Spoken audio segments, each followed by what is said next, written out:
Hello everyone, welcome back to the channel. In this video, I'll show you how to create a Google AI Studio account in 2026. First, open your favorite web browser and go to eStudio, Google.com ***. On the home page, click the ***Get Started *** button. If you're not already signed in, you'll be asked to log in with your Google account. If you don't have a Google account yet, click Create Account and follow the instructions to create one. Once your Google account is ready, sign in to continue.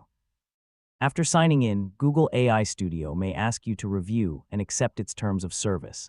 Read the information carefully, then click ***accept *** or continue ***. Once you've completed the setup, your Google AI Studio account will be ready to use.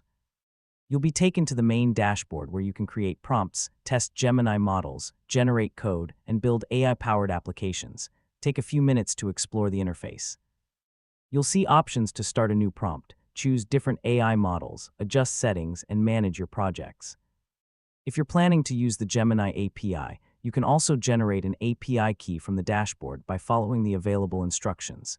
Keep your API key secure and never share it publicly. That's it. You've successfully created your Google AI Studio account. You're now ready to explore Google's AI tools and start building amazing projects. If this tutorial helped you, don't forget to like this video, subscribe to the channel, and turn on notifications for more Google AI Studio tutorials. Thanks for watching, and I'll see you in the next video.